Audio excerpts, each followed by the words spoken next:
They called it a cure for anxiety, and then made millions anxious about stopping it. Hey guys, tonight we're talking about the most prescribed psychiatric drug in American history.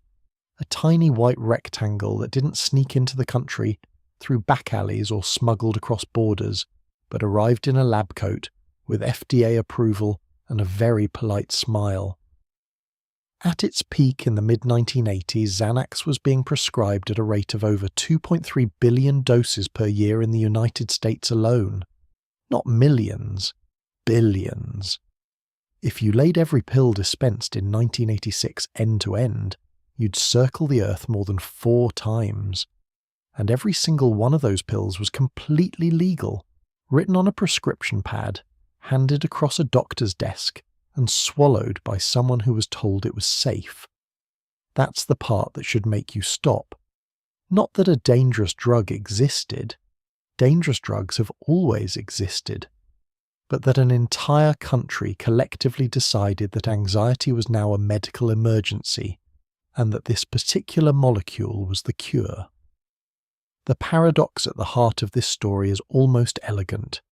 Xanax was designed to give people control over their own minds, and instead, for millions of Americans, it quietly took that control away. Before we continue, subscribe to the channel if you enjoy these stories. Write in the comments where you're watching from and what time it is. I always find it fascinating to see people from around the world united by one story. To understand how Xanax conquered America, you have to go back further than the 1980s. You have to go back to a laboratory in New Jersey in the 1950s, where a Polish-born chemist named Leo Sternbach was working for Hoffmann La Roche and accidentally invented the benzodiazepine class of drugs. Sternbach wasn't trying to solve anxiety. He was cleaning out old compounds from a shelf when he sent one to be tested almost as an afterthought. The results came back stunning. The compound calmed animals without knocking them unconscious, something no existing drug could do reliably. Librium was born in 1960, and its younger, more potent sibling Valium followed in 1963. Suddenly the world had a new category of drug, the tranquilizer that didn't feel like a tranquilizer. Valium became the best-selling drug in the United States for 13 consecutive years, between 1969 and 1982. 13 years. No drug before or since has held that position for that long. By the mid-1970s, 1 in 5 American women and 1 in 13 American men had taken a benzodiazepine within the past year. Doctors prescribed them for everything: anxiety, insomnia, muscle tension, pre-surgery nerves, marital stress, and what was then described clinically as nervousness. The pharmaceutical industry had done something genuinely remarkable. It had convinced the medical establishment that the ordinary discomfort of being alive was a treatable condition. Valium was the proof of concept. What came next was the upgrade. Upjohn Pharmaceuticals was a mid-sized company based in Kalamazoo, Michigan, the kind of place you'd expect to make furniture polish, not revolutionary psychotropic drugs. But Upjohn had serious scientific ambitions and an urgent business problem. The company needed a blockbuster. Its existing portfolio was respectable, but not spectacular, and the pharmaceutical market of the 1970s was beginning to reward companies that owned entire therapeutic categories rather than just individual products. Upjohn's research team, led by chemist J.B. Hester, began working on a new class of benzodiazepine compounds in the late 1960s. The goal was something more potent, more targeted, and faster acting than Valium. They called the most promising compound alprazolam. What made alprazolam chemically different from its predecessors wasn't magic. It was a triazole ring fused to the standard benzodiazepine structure. This small modification changed how the molecule behaved in the brain significantly. Alprazolam bound more powerfully to GABA receptors. It worked faster. It cleared the body more quickly than Valium, which sounded like a safety advantage and in certain narrow ways actually was. Upjohn's chemists knew they had something unusual. The early animal studies were striking. Human trials were another matter entirely, and that chapter of the story gets darker very quickly. Through the 1970s, Upjohn ran the clinical trials required for FDA approval, and here the company made a strategic decision that would shape the entire Xanax story. Rather than positioning alprazolam as simply another benzodiazepine, a Valium replacement competing in an already crowded market, they targeted a specific, newly defined condition: panic disorder. The timing of this decision was not coincidental, and calling it shrewd understates what was actually happening. The American Psychiatric Association published the third edition of its Diagnostic and Statistical Manual, the DSM-3, in 1980. This was a seismic event in the history of psychiatry. The DSM-3 transformed psychiatry from a discipline built around psychoanalytic interpretation into one built around discrete, measurable diagnostic categories. Suddenly, conditions that had previously existed on a vague clinical spectrum had official names, official criteria, and crucially, official treatment implications. Panic disorder was among the newly codified diagnoses. Before 1980, a patient experiencing sudden crushing fear, racing heart, dizziness, and the absolute conviction that they were dying might have been told they were anxious, neurotic, or simply high-strung. After 1980, they had a diagnosis. A diagnosis is, among other things, a market. Upjohn understood this immediately. Their clinical trials were redesigned and expanded specifically to demonstrate that alprazolam worked against panic disorder, not just generalized anxiety. This was a brilliant piece of regulatory strategy. If the FDA approved Xanax specifically for panic disorder, Upjohn wouldn't just have a drug. They'd have the drug for a condition that affected an estimated 3 million Americans and had no other established pharmacological treatment. Valium couldn't make that claim. No other benzodiazepine could. Alprazolam would own an entire disorder. The FDA approved Xanax for generalized anxiety disorder in October 1981. The panic disorder indication came later in 1990, but the off-label prescribing for panic attacks began almost immediately after launch. Upjohn moved with precision. Medical journal advertisements appeared within weeks of approval. Sales representatives, and Upjohn deployed a very large number of them, fanned out to physicians across the country with sample packs and clinical data. The pitch was compelling. Faster onset than Valium, shorter duration, specific efficacy for panic, and a cleaner pharmacological profile. Everything a worried doctor needed to hear. What those doctors were not told with equal clarity, and what would take another decade to fully surface, was that alprazolam's potency was a double-edged characteristic. The very features that made it more effective than Valium also made dependence develop faster. The shorter duration of action meant the drug cleared the body more quickly, which meant withdrawal symptoms began sooner, which meant patients felt the need for their next dose more urgently. Upjohn's researchers knew this from the trial data. The question of what they did with that knowledge would eventually become the subject of lawsuits, congressional hearings, and internal documents that read, when finally obtained in legal discovery, like a very expensive exercise in selective emphasis. But in 1981, none of that had happened yet. Xanax was simply new, and new was enough. America was waiting for it in a way the country didn't entirely recognize in itself. The post-Vietnam trauma had never been properly processed. The economy was oscillating between recession and a cocaine-fueled boom that made stability feel like a rumor. The nuclear threat sat at the edge of every decade like a piece of furniture everyone had agreed not to look at directly. Anxiety wasn't fringe anymore. It was the ambient condition of American life, the background radiation of a society that was moving faster than it could metabolize its own changes. Into this environment, Upjohn released a pill that promised to turn down the volume on that internal noise. Within 3 years of launch, Xanax was among the top 10 most prescribed drugs in the United States. Within 5 years, it was at the top of the psychiatric category entirely.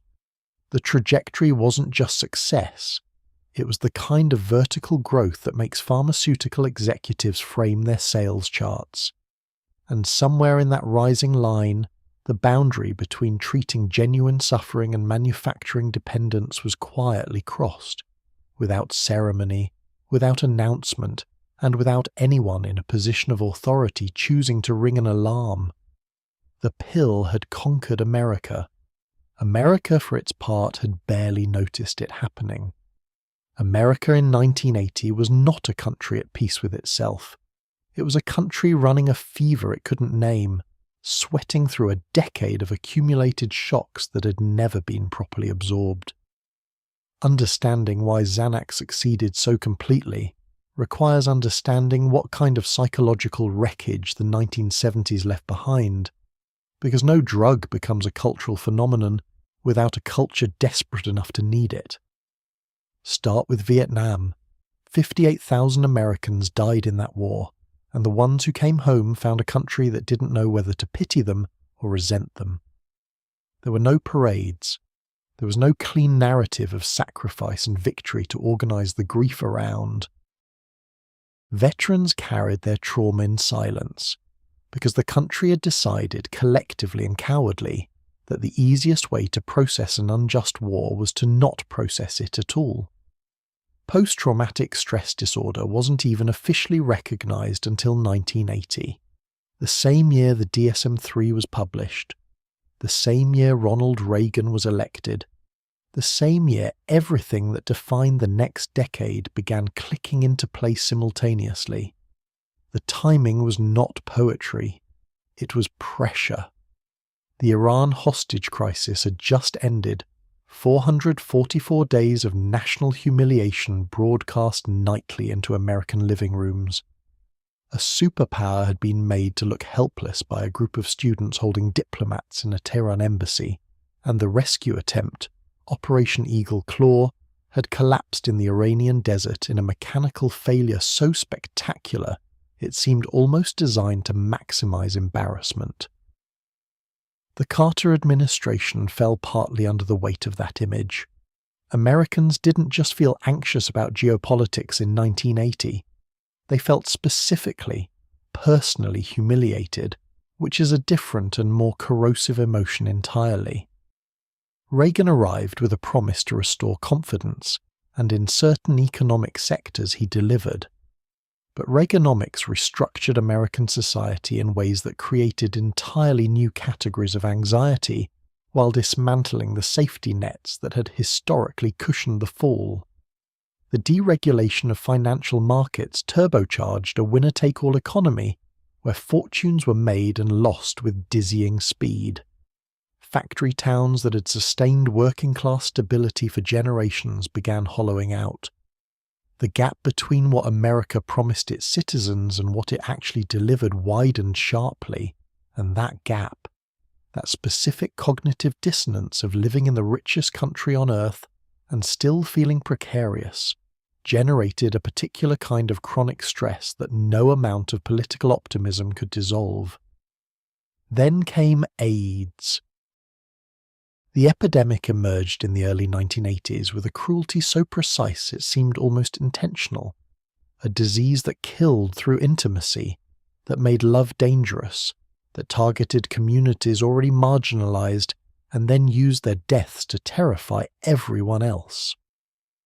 By 1985, the year Rock Hudson died and the epidemic became impossible to ignore, AIDS had introduced a background frequency of existential dread into American life that operated independently of personal risk.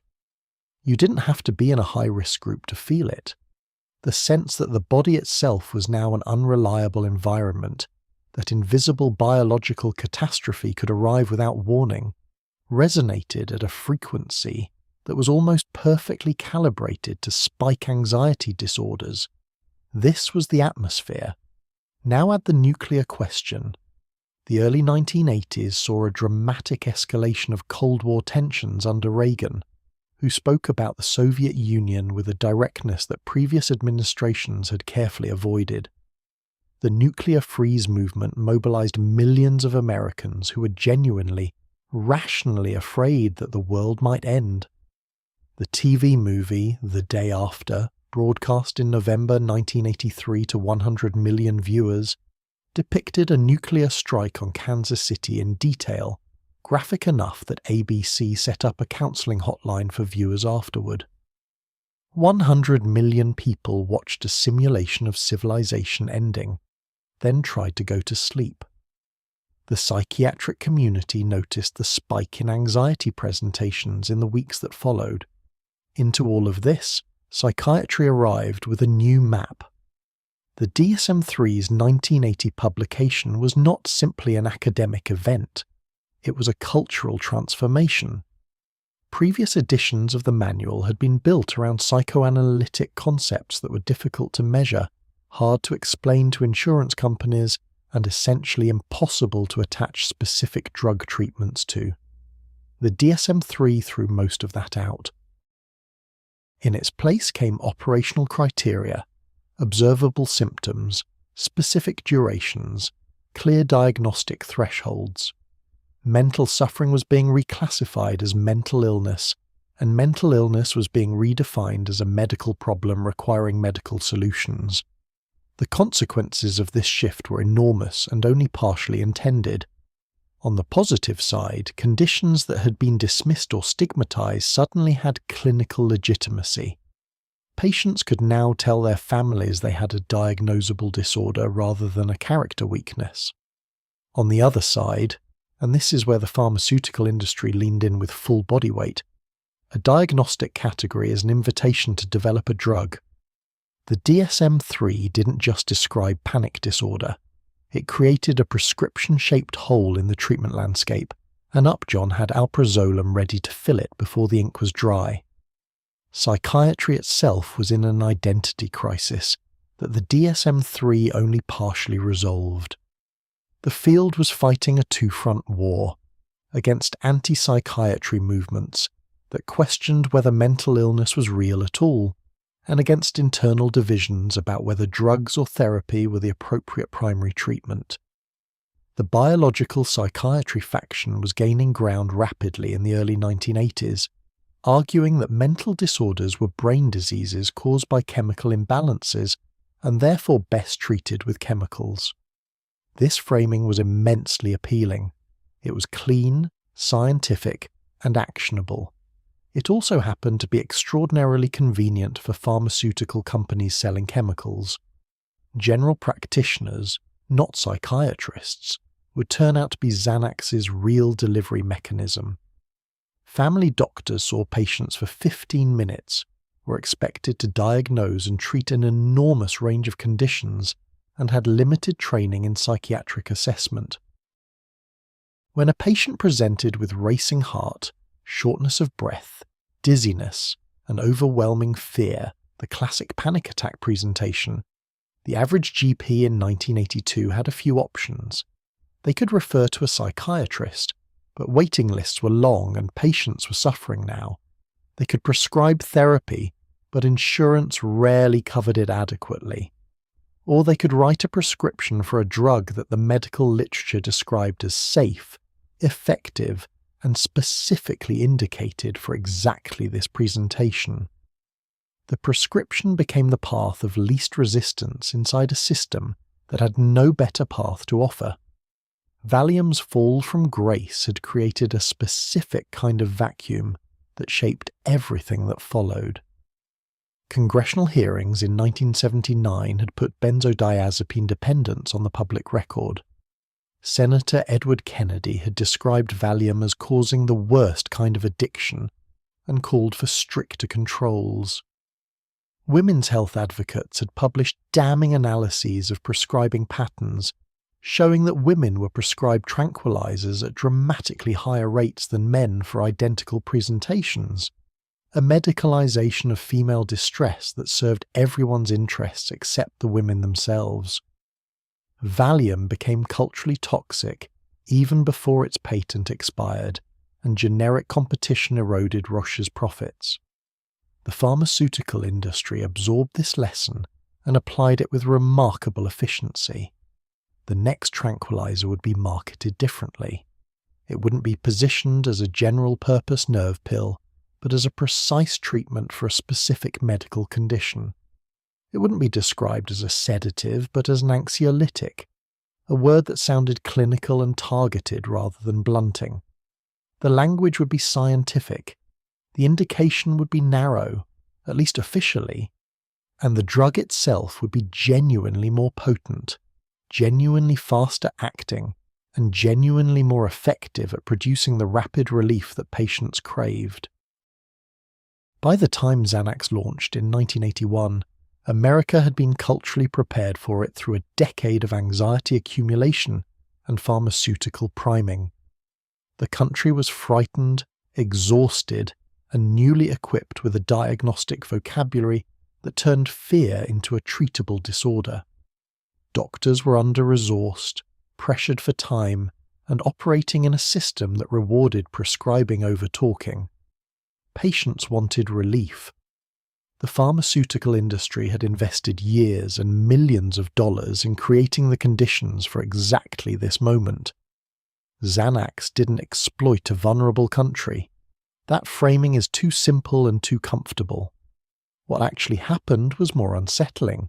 A vulnerable country and a profitable drug found each other at precisely the right moment, and the fit was so perfect that almost nobody thought to ask whether it should be questioned. Kalamazoo, Michigan is not a city that appears in many stories about power. It sits in the southwest corner of the state, surrounded by farmland and mid-century manufacturing infrastructure, the kind of place where ambition tends to express itself quietly and locally.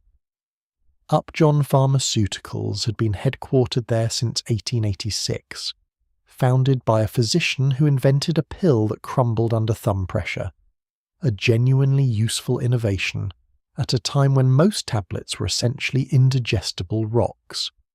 For nearly a century, Upjohn built a reputation as a solid, respectable company that made good drugs without making headlines.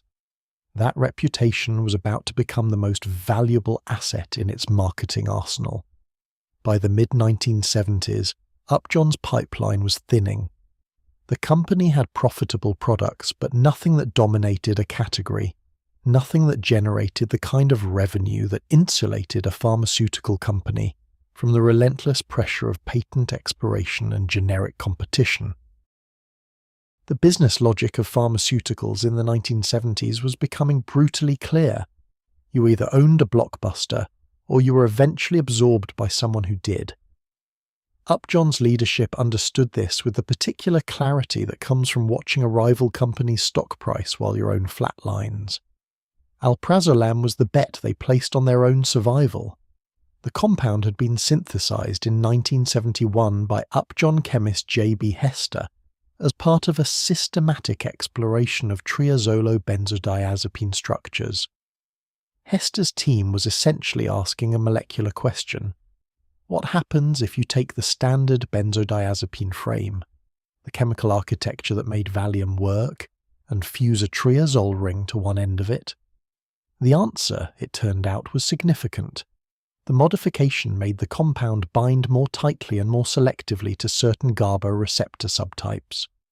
Early preclinical data showed an anxiolytic effect that was faster and more pronounced than diazepam, Valium's generic name, at equivalent doses. The animal studies were promising enough that Upjohn moved quickly into human trials. The early clinical results created a problem that was also an opportunity. Alprazolam worked, unmistakably and rapidly, but the data suggested it was so potent that its therapeutic dose was dramatically lower than anyone had initially estimated. Milligram for milligram, it was significantly stronger than Valium. This meant that patients would be taking very small physical quantities of the drug, which sounded safe, but it also meant that dose management would be critical, and that the margin between a therapeutic dose and a problematic one was narrower than it appeared. Upjohn's clinical team understood this.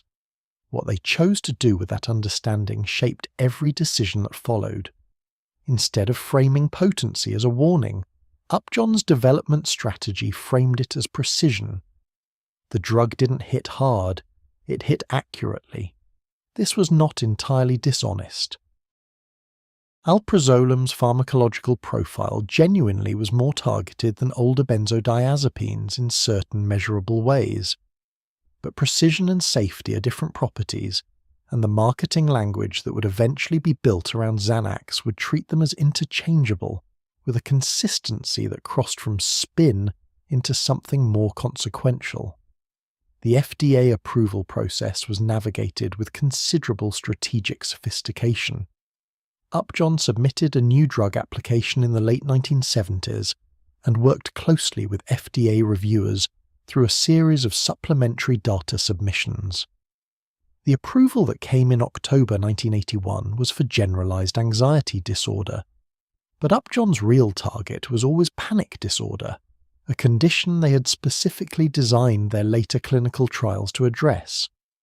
The panic disorder trial strategy deserves particular attention because it was, by any standard, a masterwork of pharmaceutical science deployed in service of commercial objectives.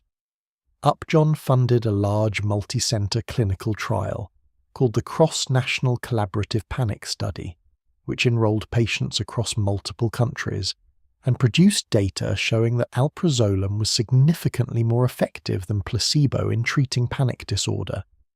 The trial was rigorous by the standards of the time. Its results were real.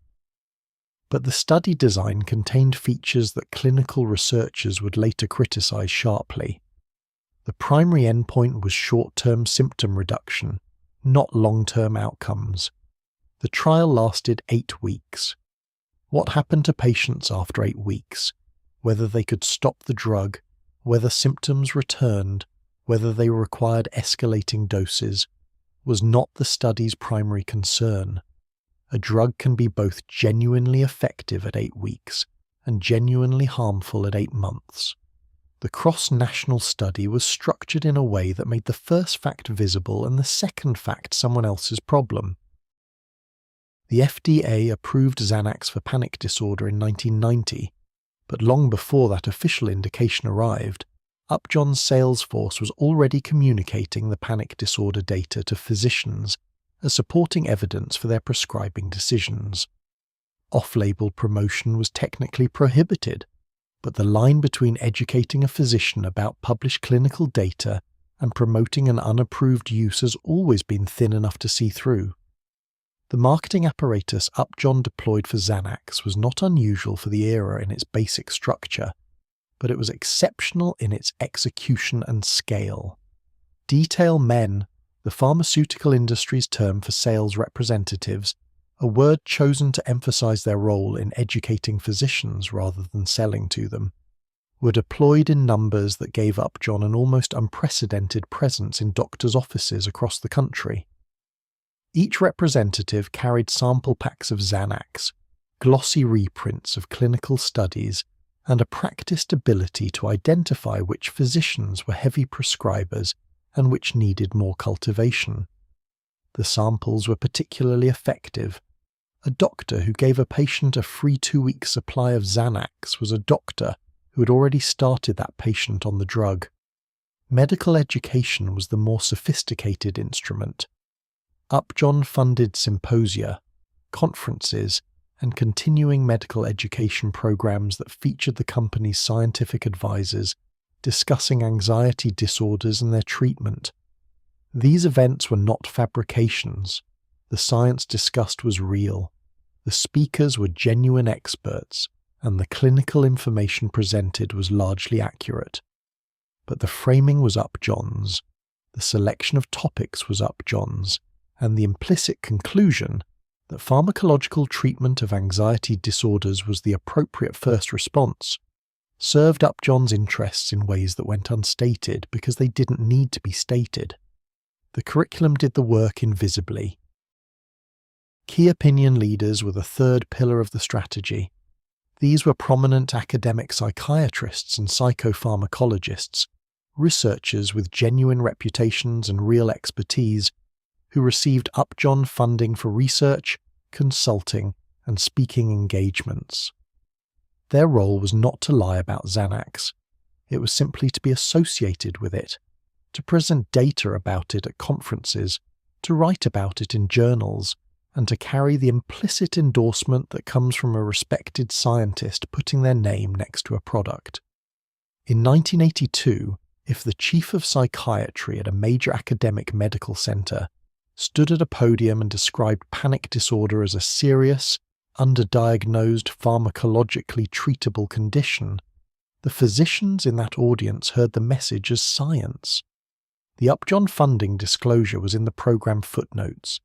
The disease awareness dimension of the campaign was perhaps its most consequential innovation. Before Xanax, pharmaceutical companies primarily marketed drugs to physicians. Upjohn supplemented this with efforts aimed at the general public, pamphlets about panic disorder distributed through doctors' offices, educational materials about anxiety symptoms that encourage sufferers to seek medical help, and public relations efforts that generated newspaper and magazine coverage of anxiety as a widespread, serious, treatable medical condition. None of this mentioned Xanax directly. It didn't have to. It created patients who arrived at their doctor's offices already holding the conceptual framework Upjohn had given them. The financial results were unambiguous. Xanax generated $500 million in annual sales for Upjohn by the mid-1980s, an extraordinary figure for a company its size, representing a transformation of Upjohn's financial position from comfortable regional player to major industry force. The drug saved the company. It funded research that produced other drugs. It gave Upjohn the resources and credibility to operate in a completely different tier of the pharmaceutical industry.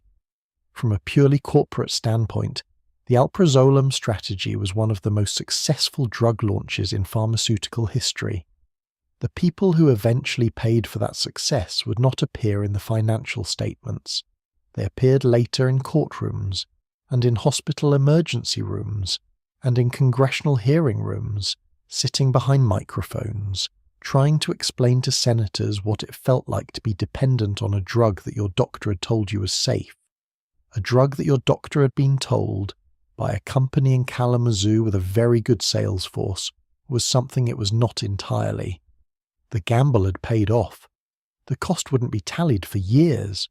The numbers started moving in 1982 and didn't stop. In its first full year on the market, Xanax generated 8.6 million prescriptions in the United States. By 1983, that figure had nearly doubled. By 1986, it had become the most prescribed psychiatric medication in the entire country, surpassing not just other benzodiazepines, but every antidepressant, every antipsychotic, every sleeping pill, every drug in a category that contained hundreds of competitors. The velocity of that ascent was without precedent in psychiatric pharmacology.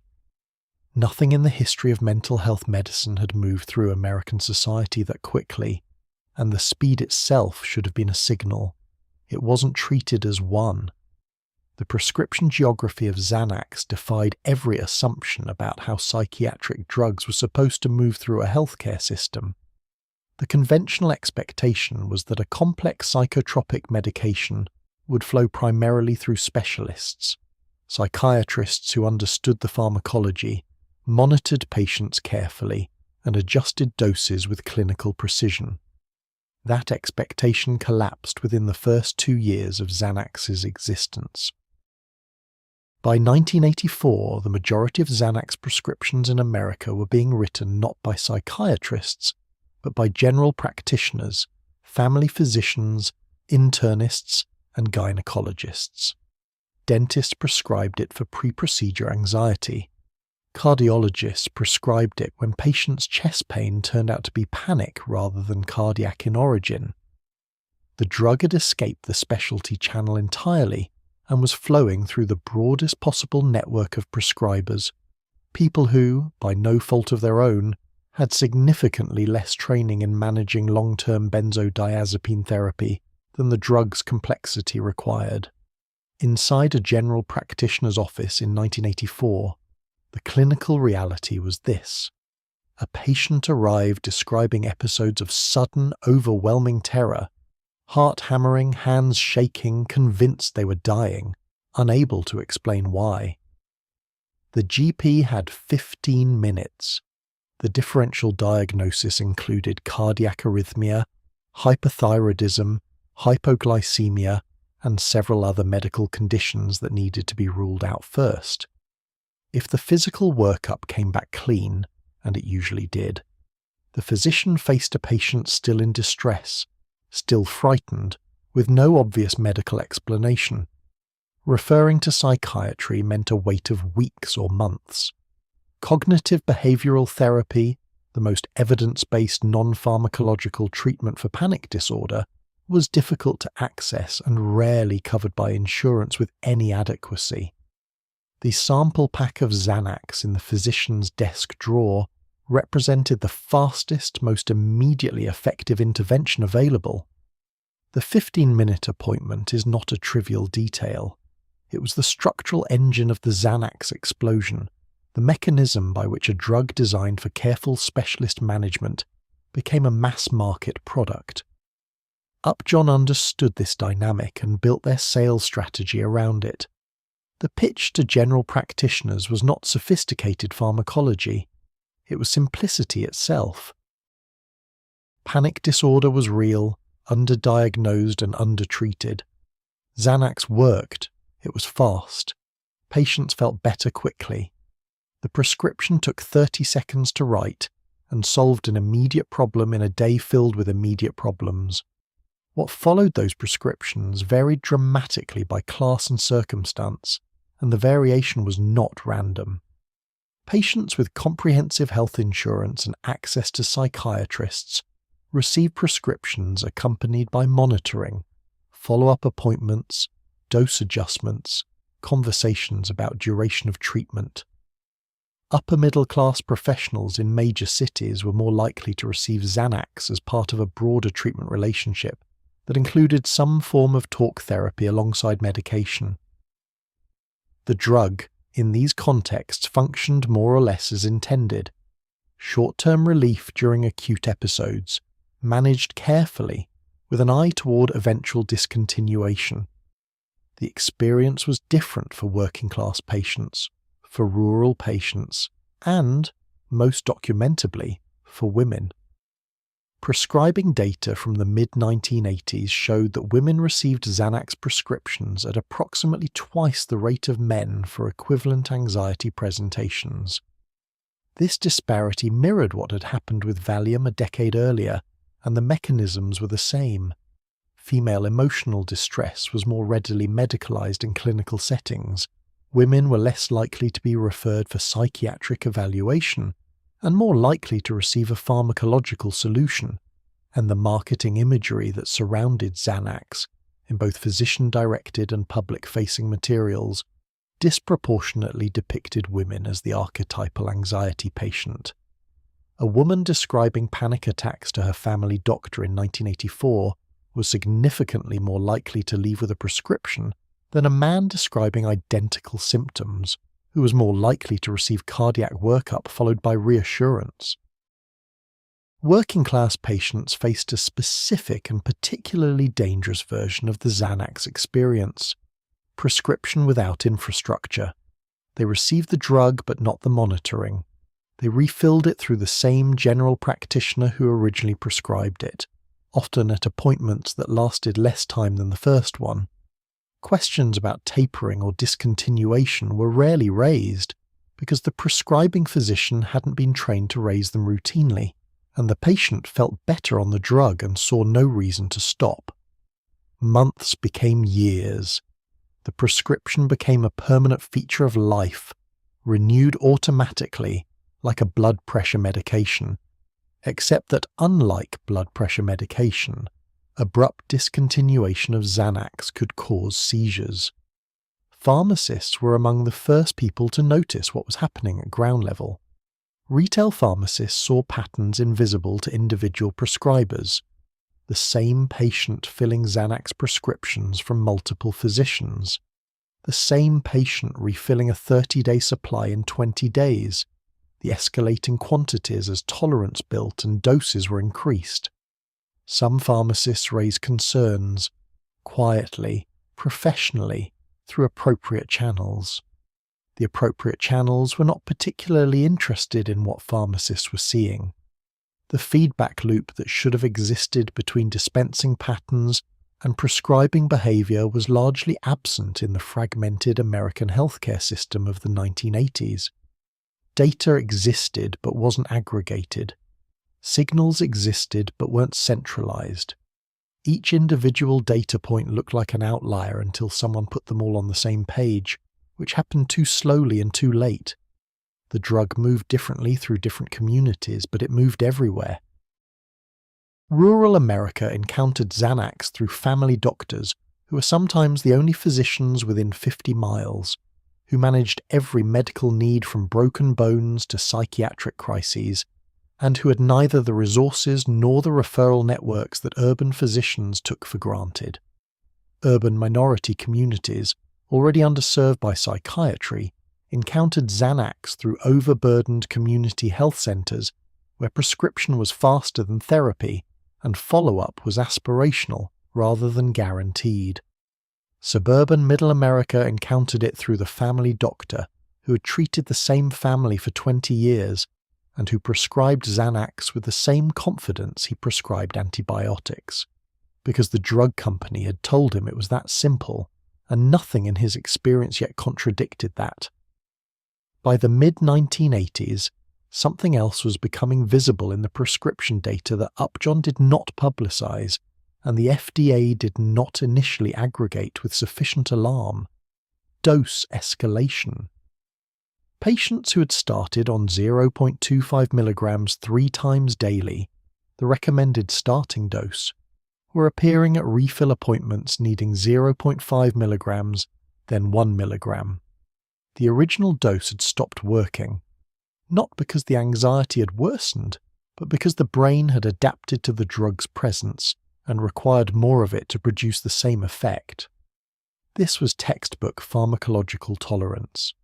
It was also the first visible footprint of dependence, hiding in plain sight inside prescription records that no single physician was looking at comprehensively. The refill requests accelerated. The prescriptions were written. The pills kept moving. There was a particular moment, not a single date, but a diffuse period between 1984 and 1986, when the Xanax story crossed a threshold that couldn't be uncrossed. Before that threshold, the drug was a success story with some concerning edges. After it, the concerning edges were the story, even if almost nobody was reading them yet. The mass of dependent patients had accumulated to a size that would eventually become impossible to ignore. Millions of Americans were taking Xanax daily, not as a short-term crisis intervention, but as a permanent fixture of their neurological lives. Their brains had reorganized around the drug's presence, and somewhere in Kalamazoo, the sales charts kept climbing, and the quarterly reports kept landing on desks, and nobody in a position to slow things down chose to be the person who slowed things down. The human brain is not a passive organ. It is a relentlessly adaptive machine, constantly measuring its own chemical environment and adjusting its architecture in response. This quality, neuroplasticity, in the clinical vocabulary, is what allows humans to learn, to recover from injury, and to survive conditions that would destroy less flexible systems.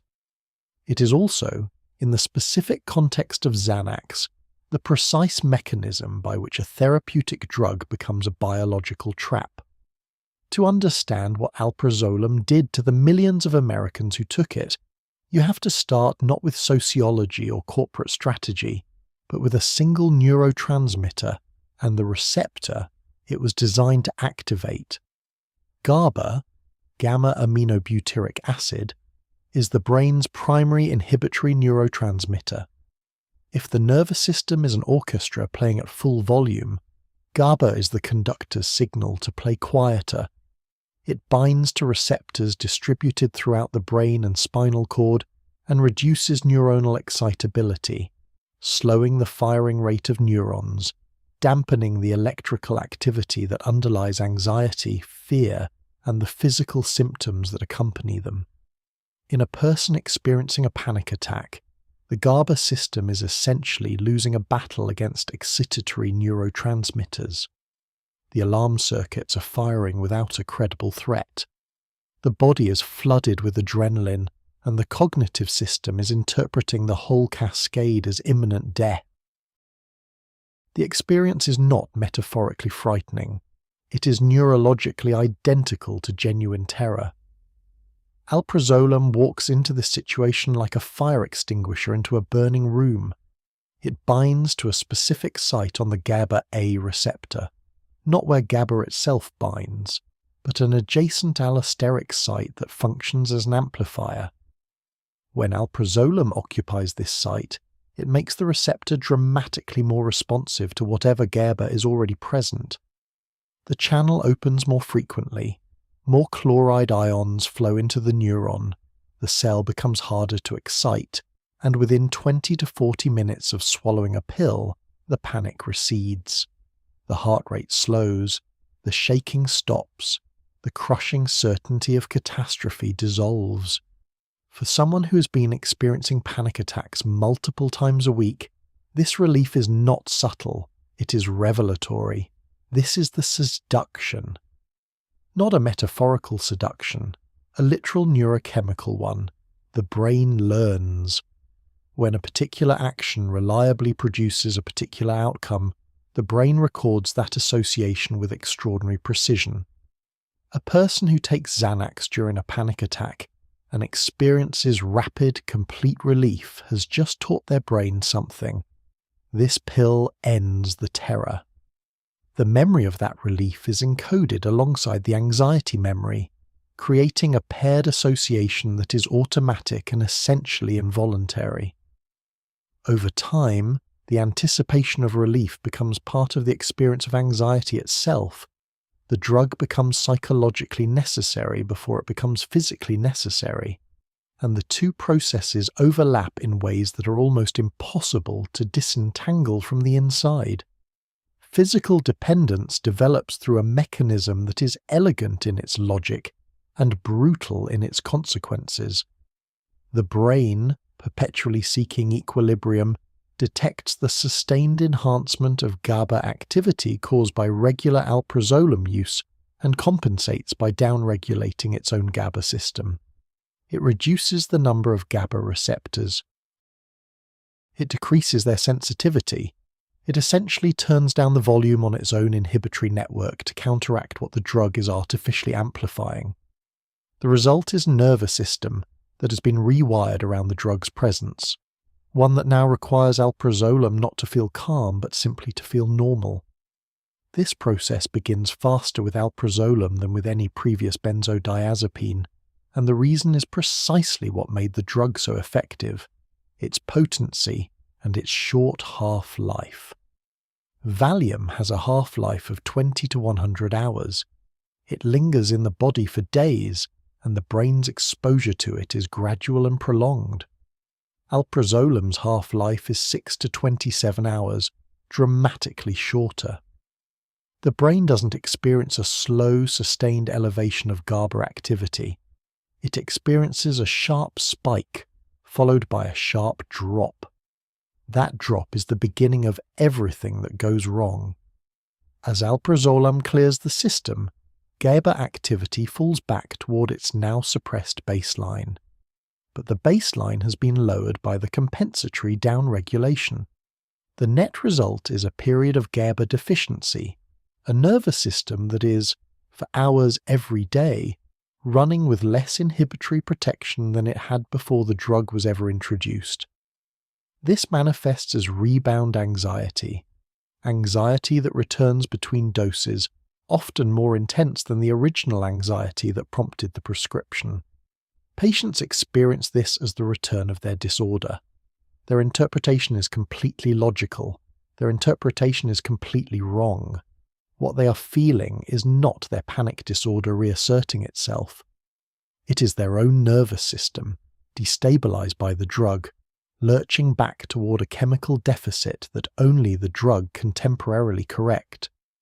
The distinction matters enormously because the natural response, the response that physicians reinforced, that patients adopted, that the entire treatment relationship was built around, was to take another pill. And taking another pill worked. The rebound resolved, the anxiety retreated, the patient felt better, and the trap closed another increment tighter. The clinical term for this phenomenon is iatrogenic anxiety, anxiety caused by treatment. It was not unknown in the medical literature. Researchers had documented rebound effects with other benzodiazepines throughout the 1970s. What made alprazolam's version different was its intensity and its speed.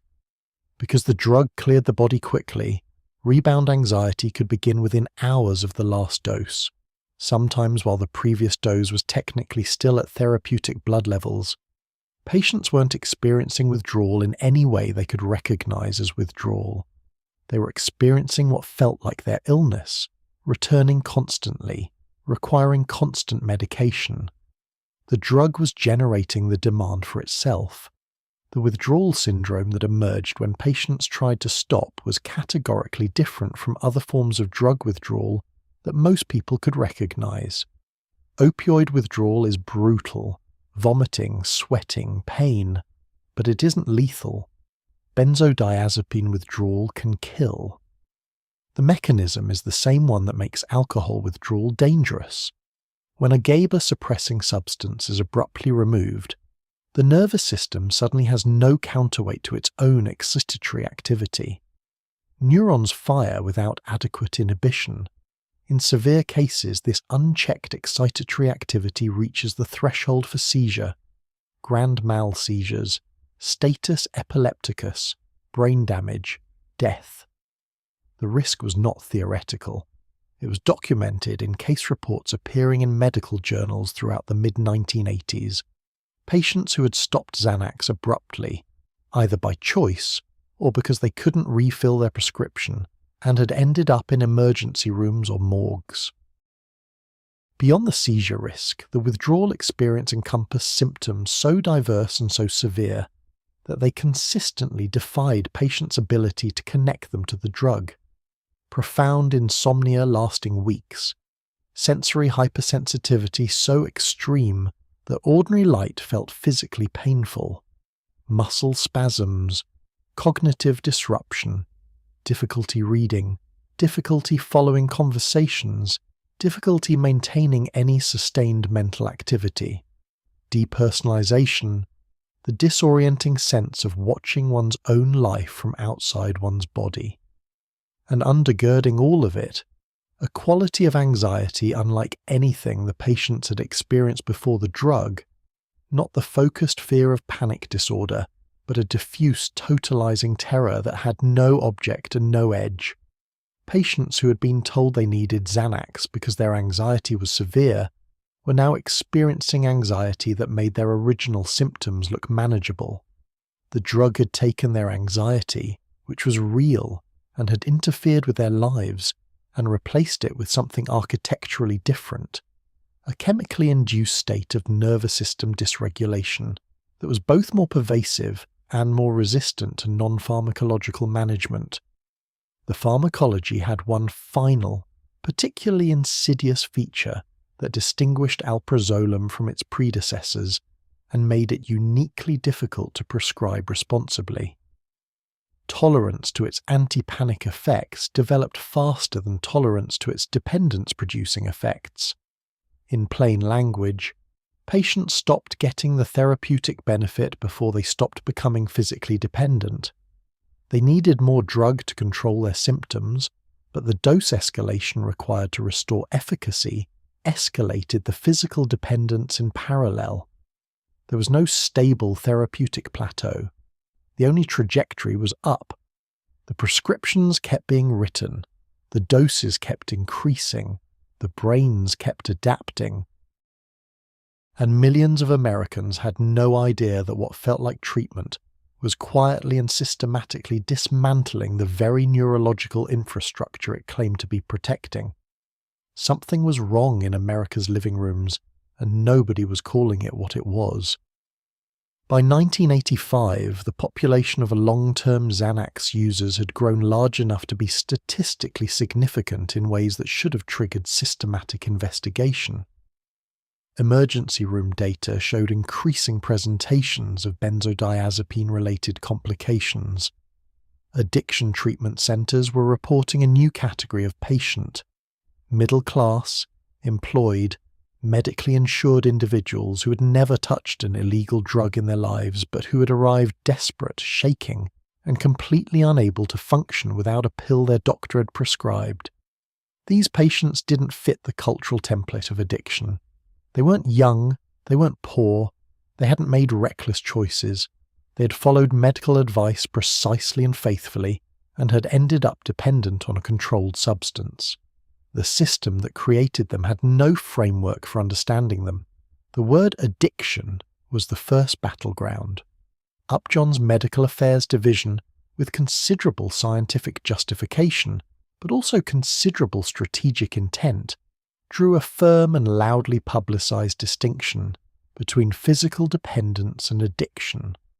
Physical dependence, they argued, was a predictable pharmacological phenomenon, the brain adapting to a substance's presence, and it occurred with many medications that nobody considered dangerous. Blood pressure drugs caused physical dependence. Certain antidepressants caused physical dependence. This was pharmacology, not pathology. Addiction, by contrast, involved compulsive drug-seeking behavior, loss of control, and continued use despite obvious harm, a behavioral and psychological condition distinct from mere physical reliance. Xanax caused the former, not the latter. The argument was not fabricated. It reflected a genuine distinction that exists in pharmacology textbooks. But deployed in the context of a drug causing devastating outcomes in a significant percentage of users, the distinction functioned less as scientific precision and more as a semantic shield. The medical establishment largely accepted this framing because it was scientifically defensible, and because accepting it was dramatically easier than confronting the alternative. If Xanax caused addiction, real addiction, the kind that destroyed lives, then a significant portion of the medical community had spent 4 years addicting their patients, and the implications of that fact were professional, legal, and psychological. The path of least cognitive resistance was to maintain that what was happening was dependence, not addiction, and that dependence was manageable, expected, and not a reason to stop prescribing. Patients caught in this semantic machinery had no vocabulary to fight with. They went to their doctors and described symptoms that were, in clinical terms, textbook withdrawal, anxiety between doses, difficulty sleeping without the drug, physical symptoms when they tried to reduce their intake, an increasingly desperate relationship with the prescription refill cycle.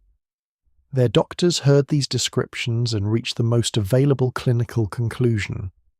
The underlying anxiety disorder was severe and required continued medication. The prescription was renewed. The dose was sometimes increased. The patient left feeling both relieved and vaguely, unspecifically ashamed. Relieved because the prescription meant the suffering would stop temporarily. Ashamed because somewhere beneath the clinical language they sensed that something was fundamentally wrong with needing a pill this badly. The shame operated as a suppressor of help-seeking.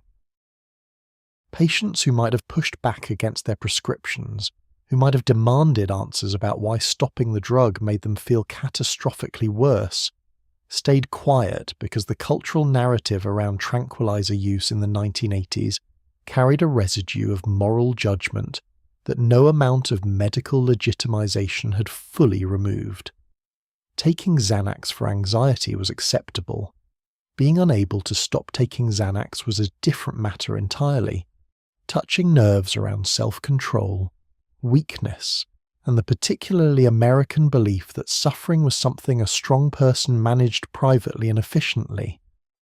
Women bore this burden with specific intensity.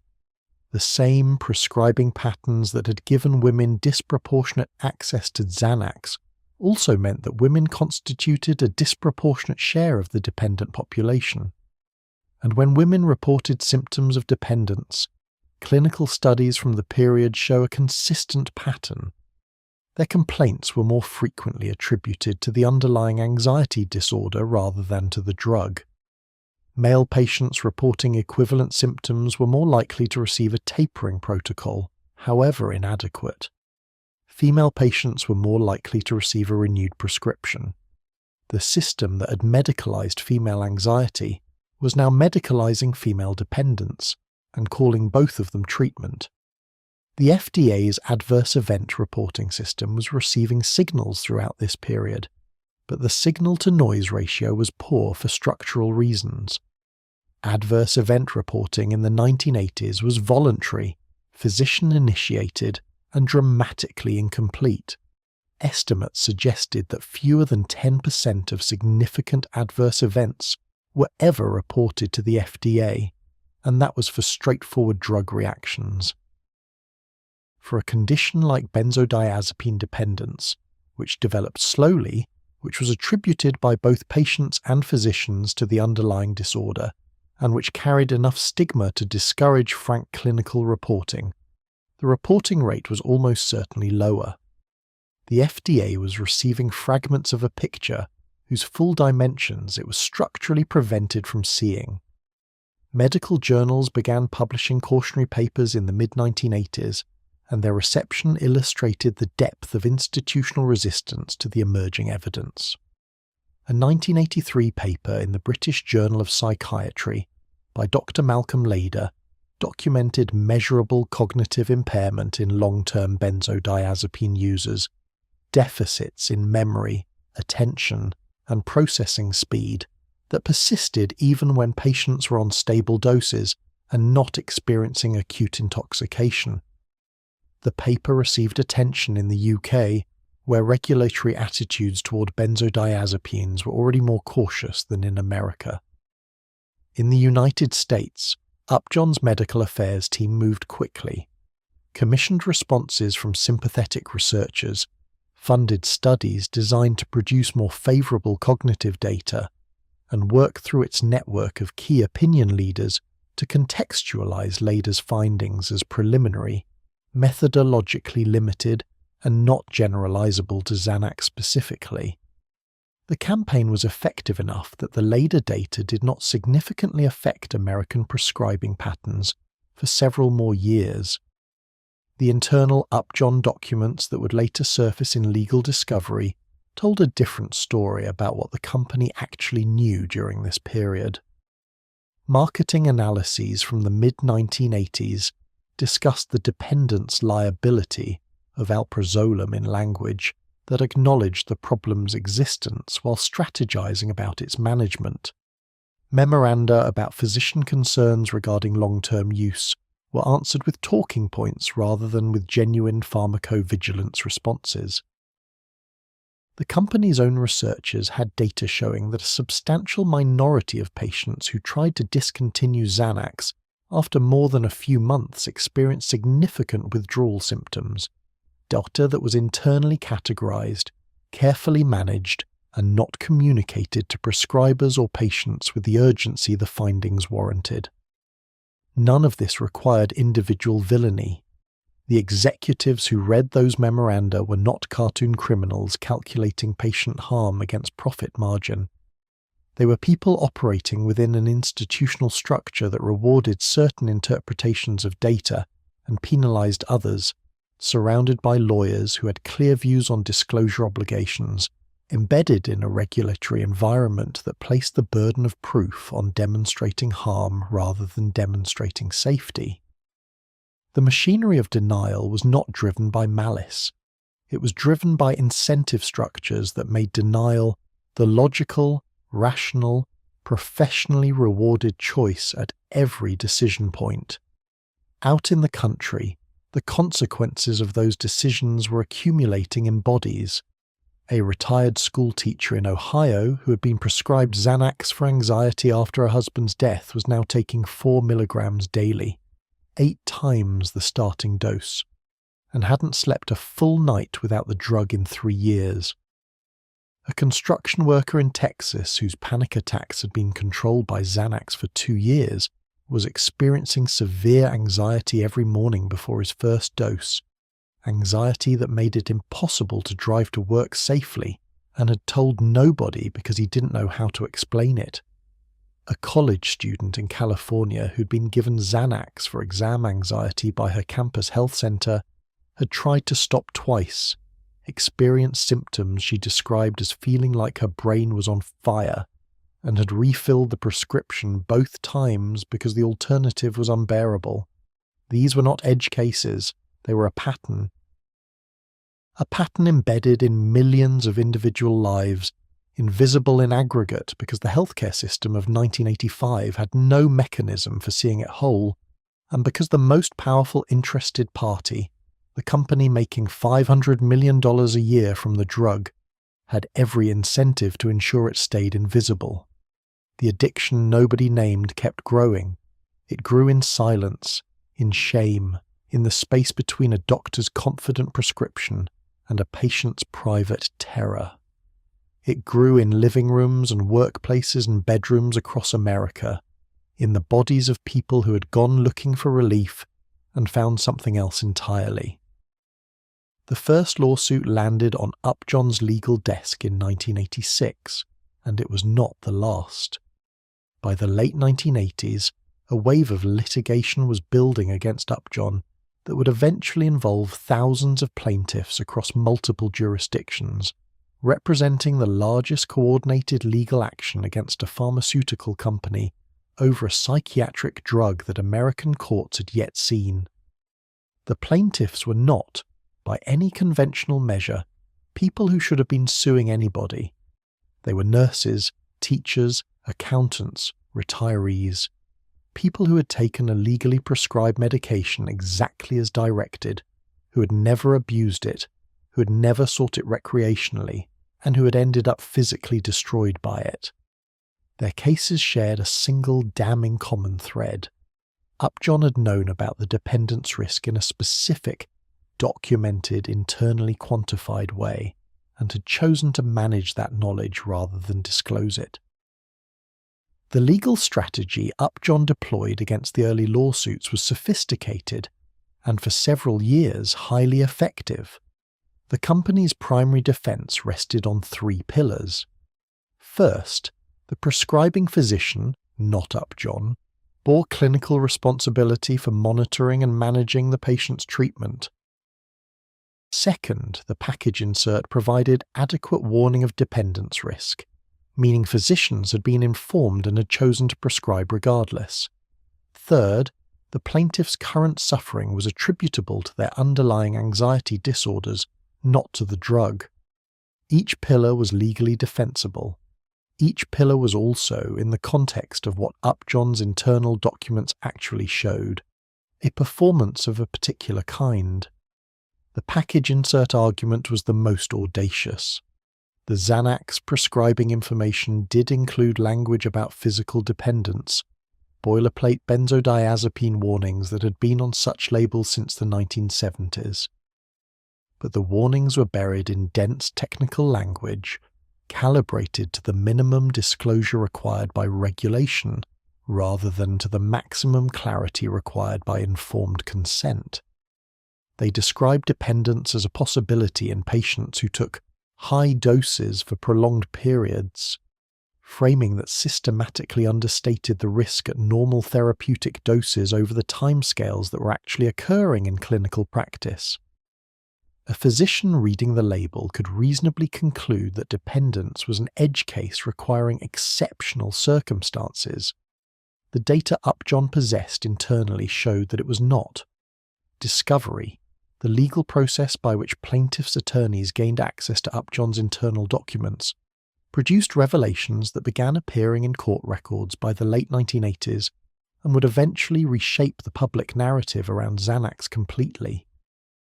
Internal memoranda showed that Upjohn's own researchers had identified significant withdrawal symptoms in a substantial proportion of study participants as early as the company's pre-approval clinical trials.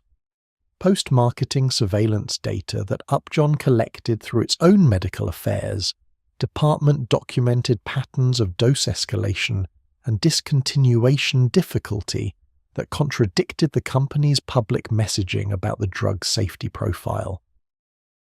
Marketing strategy documents discussed the dependence issue in language that made clear it was understood as a commercial liability to be managed rather than a clinical problem to be solved.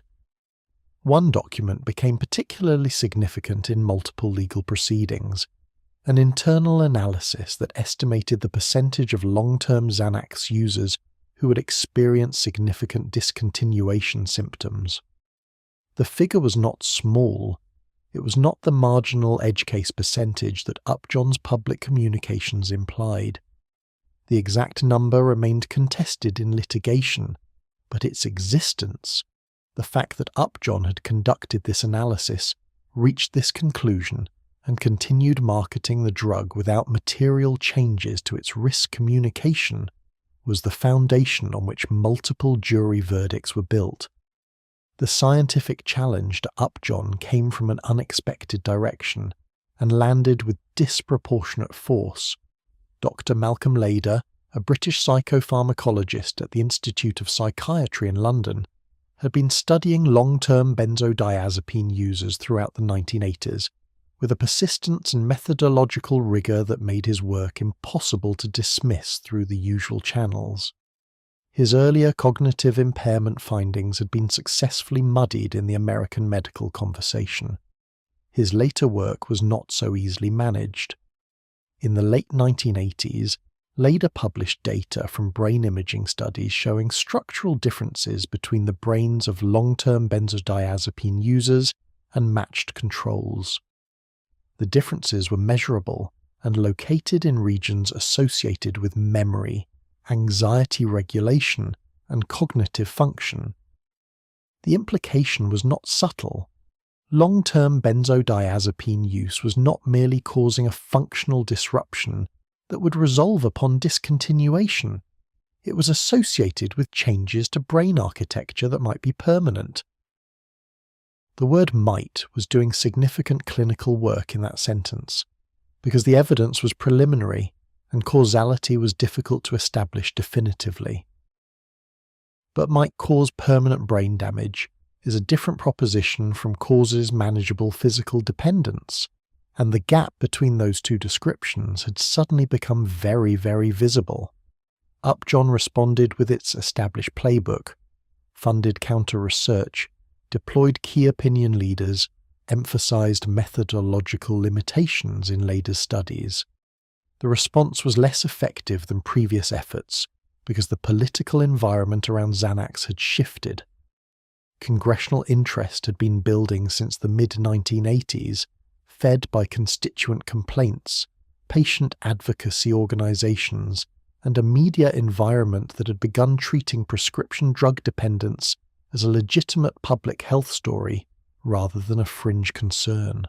Senator Edward Kennedy brought Xanax and benzodiazepine dependence to the floor of the Senate with particular force in 1987 and 1988. Kennedy's engagement with this issue was not entirely without personal dimension. Members of his family had well-documented histories with substance dependence, but his legislative focus was substantive and consequential. His committee held hearings at which dependent patients testified directly, a rhetorical format that transformed statistical abstractions into human faces and human voices. a retired schoolteacher describing 3 years of failed attempts to stop a drug her physician had called non-addictive was more politically powerful than any clinical paper, and Kennedy's staff understood exactly how to deploy that power. The FDA, under congressional pressure it could no longer process at arm's length, began requiring label changes. In 1987, Upjohn was required to add more explicit dependence warnings to Xanax prescribing information. In 1990, additional changes were mandated. Each round of label revision was, in FDA terms, a significant regulatory action.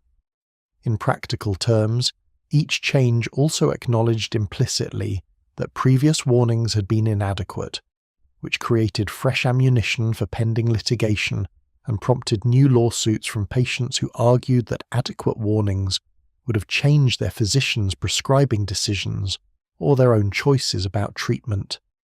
The lawsuits began settling in large numbers through the late 1980s and early 1990s. Upjohn's litigation strategy shifted from aggressive defense to damage control, settling cases that were heading toward jury trials where internal documents would be read aloud in open court, protecting the most sensitive materials under confidentiality agreements that prevented plaintiffs from discussing their settlements publicly. The strategy was legally sound and ethically corrosive.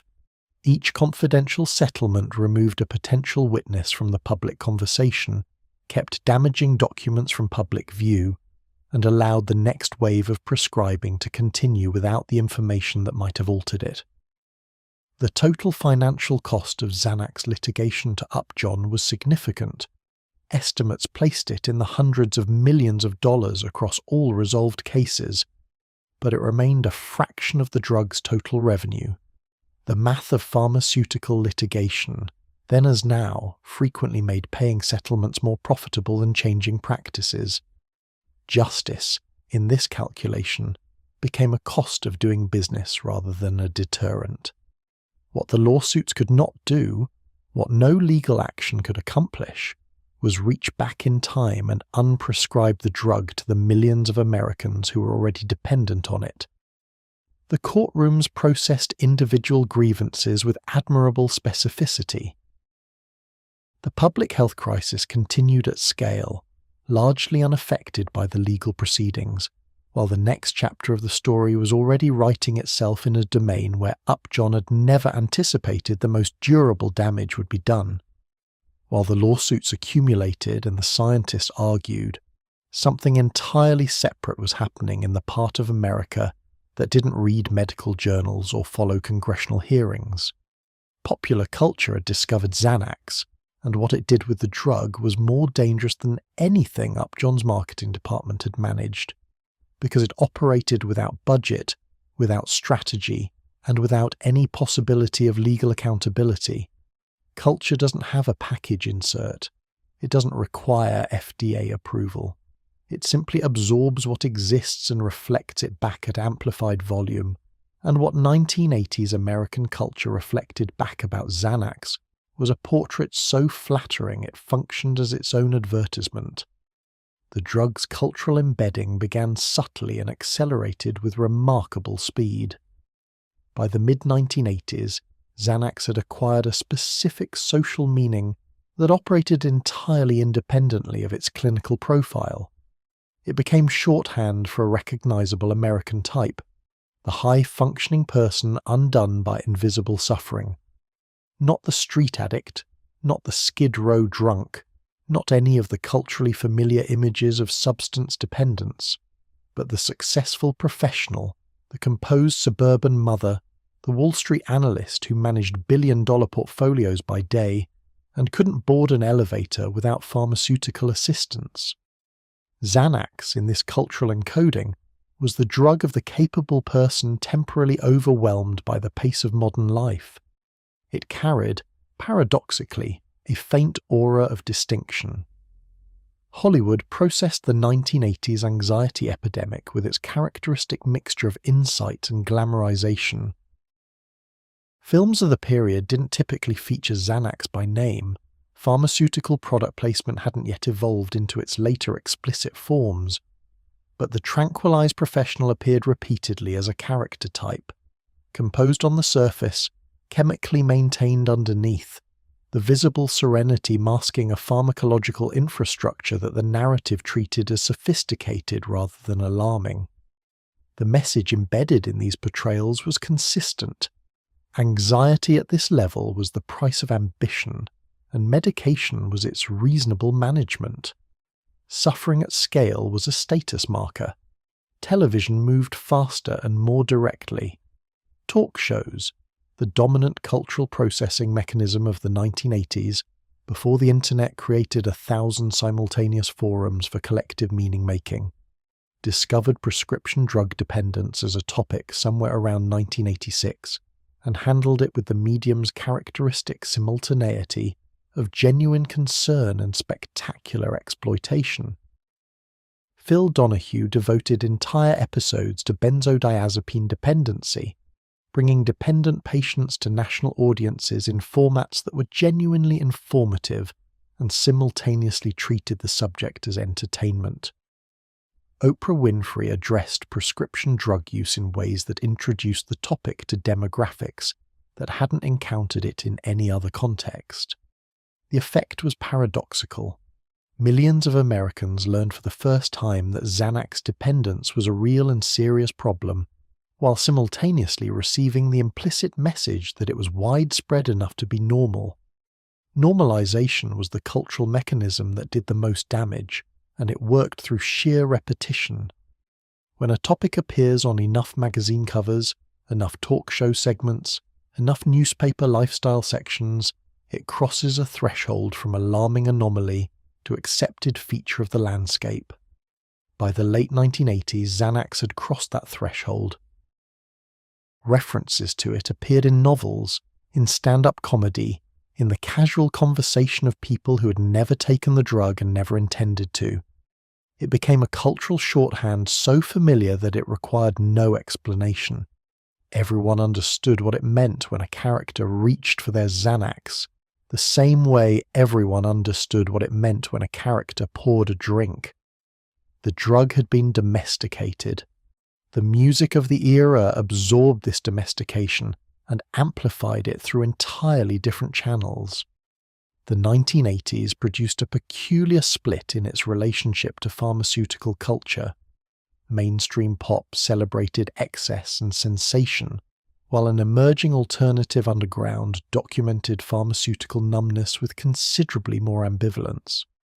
Lou Reed's legacy of drug as subject matter influenced a generation of artists who treated prescription medication as legitimate lyrical territory. The Xanax reference, when it appeared in lyrics, carried a knowing quality, a wink at shared cultural experience that bore no relationship to the clinical reality of benzodiazepine dependence. Art rarely respects pharmacology. The print media environment of the 1980s produced the contradiction that defined the era's cultural relationship with Xanax most precisely. The same magazines that ran investigative pieces on tranquilizer addiction in their feature wells also ran full-page Xanax advertisements in their back sections, placed by Upjohn directly adjacent to articles about anxiety, stress, and the pressures of modern life. The proximity was not accidental. Pharmaceutical advertising in medical journals had existed for decades, but Upjohn's Xanax campaign extended into consumer-facing publications in ways that blurred the line between disease awareness and direct marketing, with a sophistication that regulators hadn't yet developed the tools to adequately police. Those advertisements deserve particular attention because their visual language told a story that their text carefully avoided. The images were uniformly serene. People in professional settings looking calm and capable. Couples in well-appointed homes radiating composed contentment. Individuals in moments of leisure unmarked by the clenched quality of anxiety. The visual subtext was unmistakable. This is what life looks like on the other side of treatment. The drug wasn't depicted at all, just its promised outcome. Fear was the product being sold against, and serenity was the product being offered, and the pill in between was presented as a simple, clean transaction. Celebrity culture intersected with prescription drug use throughout the decade in ways that simultaneously stigmatized certain kinds of substance use and romanticized others. The 1980s cocaine epidemic generated enormous moral panic. Cocaine was illegal, associated with criminal networks, and when it destroyed famous people, it did so spectacularly and publicly, in ways that generated unambiguous cultural cautionary tales. Prescription drug dependence operated in the opposite register. When public figures struggled with benzodiazepines, and a significant number did, some of them very famous, the narrative was consistently framed as medical rather than moral, as treatment gone wrong rather than weakness indulged. This distinction reinforced the cultural bifurcation between acceptable pharmaceutical suffering and unacceptable drug abuse, a bifurcation that protected Xanax's reputation even as evidence of harm accumulated. The social geography of Xanax use in the 1980s tracked wealth and status in ways that further insulated the drug from cultural condemnation. In Manhattan's Upper East Side, Xanax was discussed at dinner parties with the casual familiarity of a shared experience. Professionals compared prescriptions the way they compared psychiatrists, as markers of a certain kind of sophisticated self-awareness. In Hollywood, prescription drug use existed within a broader culture of pharmaceutical management that normalized the chemical optimization of performance and mood. These were the communities whose experiences shaped cultural narratives disproportionately: writers, journalists, filmmakers, executives, and their relationship with Xanax was generally one of managed use rather than catastrophic dependence. Their stories became the representative stories. The working-class woman in a Rust Belt city who'd been on Xanax for 4 years, whose dose had tripled, and who couldn't leave her house without it. Her story didn't appear in magazine profiles or television dramas. It appeared in social service case files and emergency room records, in the kind of documentation that doesn't generate cultural narratives. The gap between the Xanax that culture celebrated and the Xanax that was destroying lives in less visible places was enormous, and the cultural version won the narrative competition decisively. By the end of the 1980s, Xanax had achieved something that no amount of pharmaceutical marketing alone could have manufactured: genuine cultural legitimacy. It wasn't just a drug anymore, it was a cultural artifact, a symbol of its era, as much a part of the 1980s landscape as shoulder pads and leveraged buyouts, and the particular brand of optimistic dread that characterized the decade. This legitimacy made it extraordinarily difficult to regulate, restrict, or even discuss critically without appearing to stigmatize genuine mental health treatment. The culture had done Upjohn's work better than Upjohn ever could have done it alone. And unlike a sales representative or a medical journal advertisement, culture left no paper trail, accepted no legal liability, and could not be called to testify. The letters started arriving at congressional offices in 1987, and they shared a quality that made staffers stop and read them twice. They weren't angry in the practiced way of organized advocacy. They were bewildered, written by people who had followed every rule, trusted every authority, and ended up in a place they had no language for. A retired nurse from Minnesota described trying to reduce her Xanax dose under her doctor's supervision and experiencing convulsions so severe her husband called an ambulance. A former Marine from Georgia, a man who had survived 2 combat tours without psychiatric medication, wrote that benzodiazepine withdrawal had produced the most terrifying experience of his life, worse than anything he had encountered in Vietnam. A schoolteacher from Oregon described 18 months of failed attempts to discontinue a drug she had originally taken for 3 weeks following a car accident. Each letter was specific, detailed, and medically coherent in ways that anonymous complaint mail rarely was. These were not people imagining their symptoms. These were people who had kept notes. The withdrawal experience that these letters described, and that clinical researchers were simultaneously beginning to document with increasing rigor, defied the simple narrative arc that addiction stories were supposed to follow. There was no moment of weakness, no recreational use that spiraled, no moral failure that could explain the outcome. The trajectory was relentlessly medical: prescription, compliance, dependence, attempted discontinuation, catastrophic withdrawal, represcription. The story looped back to its beginning because the ending was pharmacologically prevented from arriving. Stopping Xanax abruptly was not merely uncomfortable. For patients on higher doses or longer durations, and by the late 1980s both categories contained millions of Americans, abrupt discontinuation carried genuine medical danger. The seizure risk was not theoretical, not rare, and not limited to patients with pre-existing neurological conditions. It was a predictable consequence of the neurological reorganization that long-term alprazolam use had produced. A nervous system stripped of its natural inhibitory capacity, suddenly deprived of the chemical substitute it had built its entire architecture around. The electrical storm that resulted could be fatal. Clinicians who encountered this reality began developing tapering protocols with the systematic desperation of people solving a problem for which no official guidance existed. The general principle, reduce dose gradually, giving the brain time to readjust, was straightforward. The execution was anything but. Alprazolam's short half-life made gradual tapering technically difficult.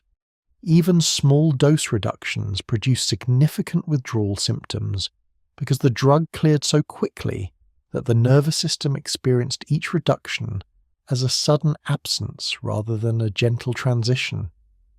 Some clinicians developed a strategy of switching patients from alprazolam to diazepam, Valium, before attempting a taper, because Valium's longer half-life produced a smoother pharmacological curve that the nervous system could accommodate more tolerantly. This approach worked better than direct alprazolam tapering. It also required patients to become physically dependent on a second benzodiazepine before attempting to eliminate the first, which added a layer of complexity to an already grueling process. The timescales involved shattered every assumption patients had brought to treatment. Physicians who had originally prescribed Xanax for a few weeks of acute anxiety now found themselves managing taper schedules that stretched across months and sometimes years. A patient on 4 milligrams daily, not an unusual dose for someone who'd been on the drug for several years and developed tolerance, might require 12 to 18 months of carefully managed reduction before reaching zero, and even then the neurological recovery process continued long afterward. Post-acute withdrawal syndrome, the persistence of attenuated withdrawal symptoms for months after the drug was fully discontinued, was documented in clinical literature throughout the late 1980s, but remained almost completely unknown to general practitioners who were managing the bulk of these patients. Patients who attempted discontinuation without medical guidance fared significantly worse. The information vacuum around Xanax withdrawal, the absence of any coherent public health communication about its dangers, the medical establishment's general unpreparedness for managing it, and the pharmaceutical companies' studied avoidance of the subject, meant that many patients tried to stop on their own, discovered within days that they couldn't, and either returned to their prescribing physician for a renewed prescription, or ended up in emergency rooms where staff were not always equipped to recognize benzodiazepine withdrawal as distinct from the anxiety disorder it superficially resembled. Emergency room physicians encountered a clinical puzzle that the decade had not prepared them to solve.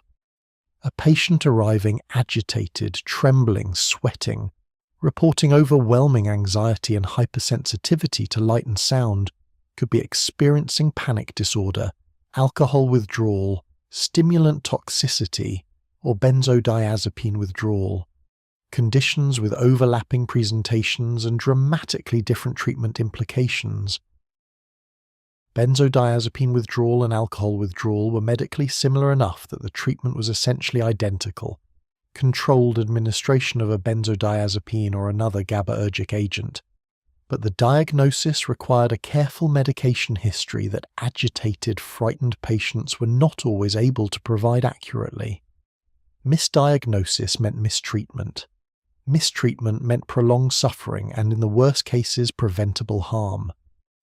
Into this landscape of medical unpreparedness and institutional silence, patients built their own infrastructure. Support groups for benzodiazepine withdrawal began forming in the late 1980s, with the improvised energy of communities inventing tools their society had failed to provide.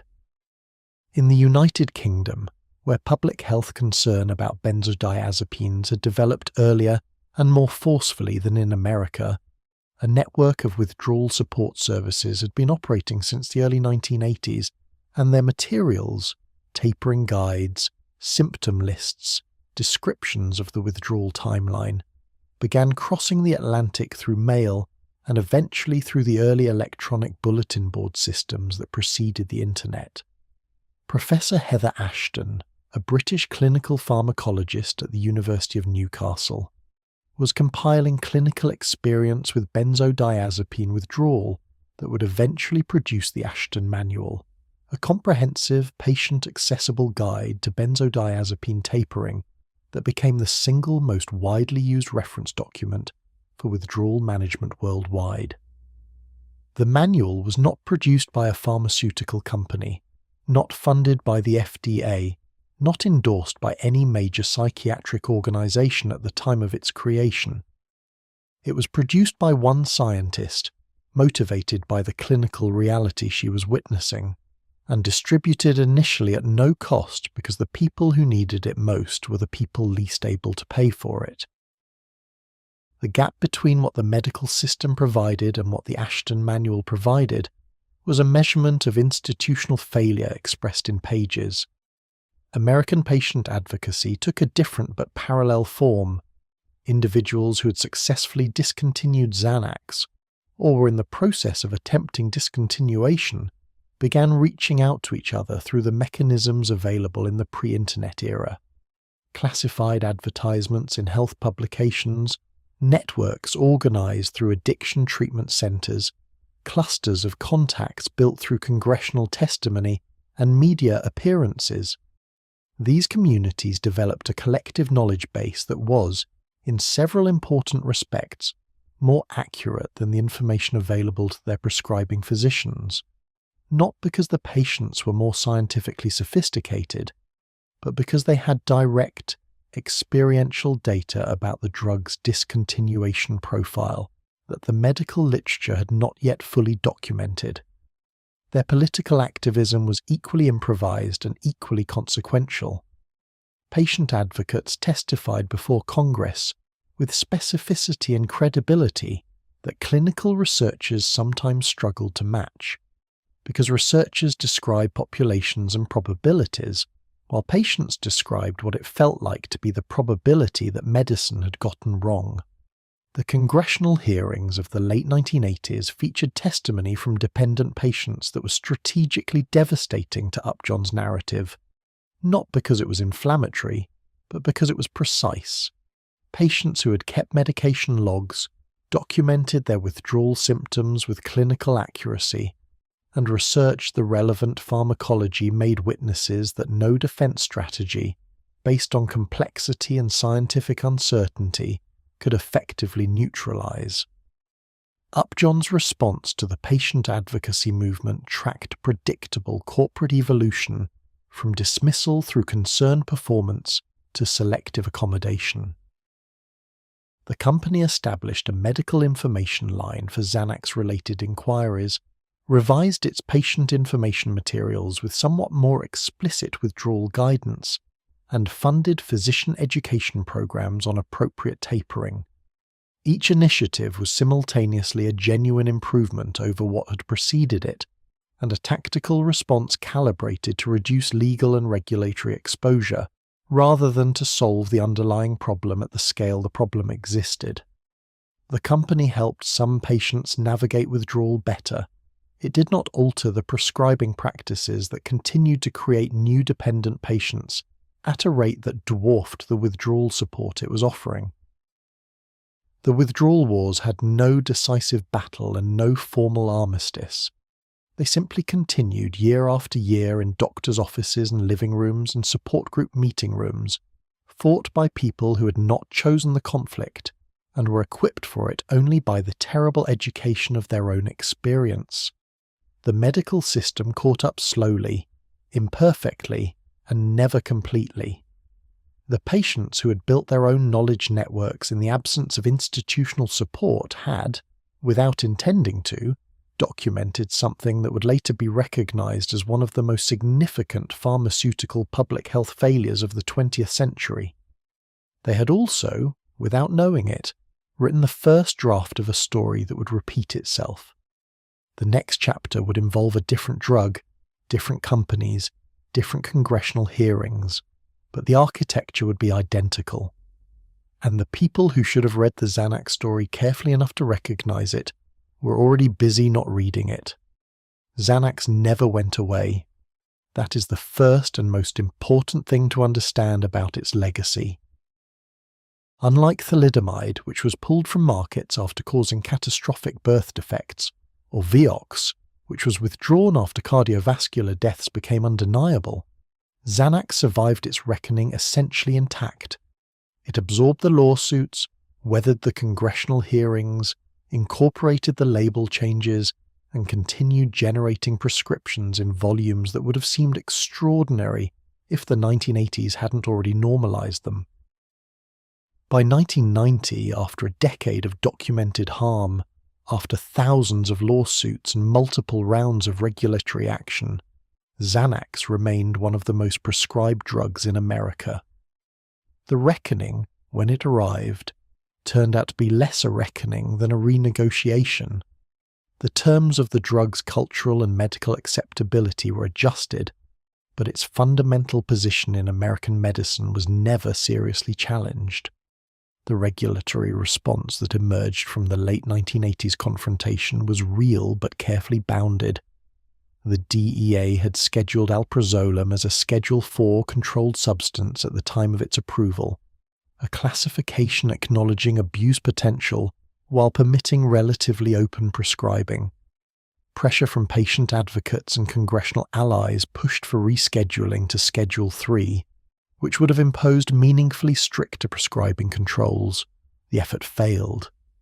Upjohn lobbied effectively. The psychiatric establishment argued that rescheduling would stigmatize legitimate treatment and prevent suffering patients from accessing necessary medication, and the DEA concluded that the existing schedule was adequate. The classification that remained in place had been designed in 1981 for a drug whose dependence profile was not yet fully characterized. It stayed in place in 1990 for a drug whose dependence profile was extensively documented. The schedule didn't change because the people with the most influence over the schedule had the most interest in its remaining unchanged. Prescribing guidelines tightened in ways that were genuine improvements and genuine inadequacies simultaneously. Professional psychiatric organizations published recommendations suggesting Xanax be prescribed for the shortest possible duration, generally 2 to 4 weeks for acute anxiety episodes, and that long-term use required specific clinical justification and careful monitoring. These guidelines represented a meaningful shift from the casual long-term prescribing that had characterized the early 1980s. They also had no enforcement mechanism. A guideline in medicine is a recommendation, not a regulation. Physicians who continued prescribing Xanax for months and years to patients who had developed dependence were not violating any law, not subject to any sanction, and were often genuinely uncertain, given the difficulty of distinguishing rebound anxiety from underlying disorder, whether discontinuation was even appropriate for their specific patients. The pharmaceutical landscape shifted around Xanax in ways that changed its cultural position without reducing its clinical footprint. The 1990s brought Prozac and the SSRI revolution, a new class of antidepressants that were simultaneously effective for anxiety disorders, non-addictive in the benzodiazepine sense, and aggressively marketed to a medical community hungry for a cleaner answer to the anxiety problem.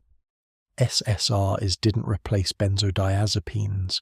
They joined them, often prescribed simultaneously, creating combination regimens that were sometimes clinically justified and sometimes represented a doubling down on pharmacological management of conditions that had other evidence-based treatment options. The Xanax prescription became less likely to be the only prescription, but remained a fixture in treatment plans that had grown more pharmacologically complex without necessarily becoming more effective. Cognitive behavioral therapy, the psychotherapeutic approach with the strongest evidence base for panic disorder and generalized anxiety, underwent a quiet rehabilitation during the 1990s that reframed what should have been Xanax's primary competition. Meta-analyses published through the decade consistently showed that CBT produced outcomes for anxiety disorders that were equivalent to or better than pharmacotherapy, with effects that were more durable after treatment ended. The difference was structural. CBT required multiple sessions with a trained therapist, cost more in the short term, wasn't covered adequately by most insurance plans, and had waiting lists. Xanax required one appointment and a 30-second prescription. The evidence pointed one direction. The healthcare system's incentive structures pointed another. The incentive structures won, as they generally do. The opioid crisis that began its catastrophic ascent in the mid-1990s and reached epidemic proportions in the 2000s and 2000s drew on the Xanax playbook with a fidelity that was either unconscious cultural transmission or the inevitable convergence of identical commercial incentives operating in identical regulatory environments. Purdue Pharma's campaign for OxyContin reproduced the essential architecture of the Xanax launch with modifications appropriate to the specific drug and era. A newly specific indication carved out of broader suffering, aggressive physician-targeted marketing, disease awareness campaigns aimed at patients, key opinion leader networks built on pharmaceutical funding, clinical trial designs optimized for regulatory approval rather than long-term safety characterization, and a systematic downplaying of addiction risk using semantic distinctions, physical dependence versus addiction, that were scientifically defensible and strategically deployed to delay the reckoning. The people who designed the OxyContin campaign were not, for the most part, ignorant of the Xanax story. They operated in an industry where institutional memory was sophisticated and lessons were absorbed at the corporate strategy level, even when they were publicly denied. The lesson the pharmaceutical industry drew from the Xanax experience was not, don't downplay addiction risk.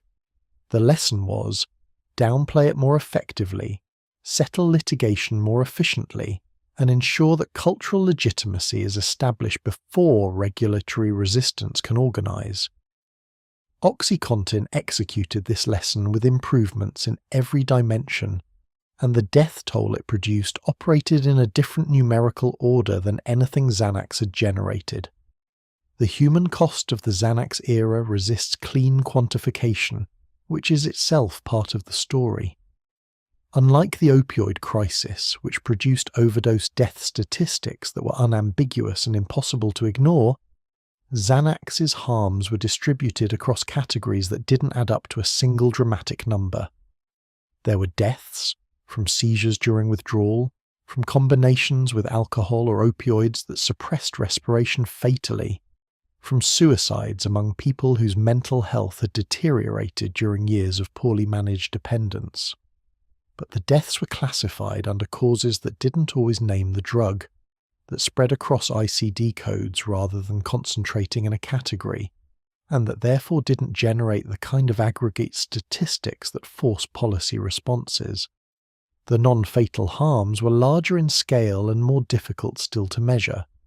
Cognitive impairment from long-term use, the deficits in memory, processing speed, and executive function documented by Leder and subsequently confirmed in dozens of studies, affected people whose reduced capacity was attributed to aging, to stress, to their underlying anxiety disorder, to everything except the drug they had been taking for a decade.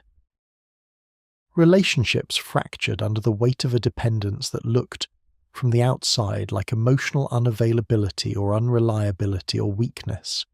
Careers narrowed around the logistics of prescription management. Lives contracted to fit the shape of a drug whose presence had become the central organizing fact of daily existence. Upjohn itself did not survive the decade intact in the institutional sense. The company merged with Pharmacia in 1995, and the combined entity was subsequently acquired by Pfizer in 2003. The corporate entity that had launched Xanax funded its marketing, managed its litigation, and navigated its regulatory challenges was absorbed into progressively larger organizations until it ceased to exist as an independent entity. The drug outlasted the company that created it, which is its own kind of testament to how thoroughly it had embedded itself in American medical practice. Pfizer continued manufacturing alprazolam. The generic versions multiplied. The pill remained. What changed permanently was something more subtle and more important than prescribing statistics. The framework through which informed observers understood the relationship between pharmaceutical companies, regulatory agencies, prescribing physicians, and patient populations. The Xanax story, assembled from lawsuits, congressional testimony, academic research, and eventually from internal documents that became part of the public record, demonstrated that the system designed to protect patients from drug harm had structural features that systematically prevented it from doing so at speed commensurate with the harm being caused. The FDA moved in regulatory time. The drug moved in market time. The gap between those two speeds was where millions of people got hurt. The most enduring legacy of the Xanax decade is not medical, it is epistemological. America learned, slowly, incompletely, against considerable institutional resistance, that a drug can be simultaneously effective and destructive, that clinical trial data can be both scientifically rigorous and strategically designed, that a corporation can tell the truth selectively in ways that function as lies, and that the medical system's incentive structures reliably fail specific categories of patients in predictable ways. These lessons were available from the Xanax story by 1990. They were available again from the OxyContin story by 2000. They remain available from multiple ongoing pharmaceutical controversies whose outlines reproduce the same pattern with the regularity of a template. The little white rectangle that Upjohn put on the market in 1981 genuinely helped millions of Americans manage genuine suffering. This is true.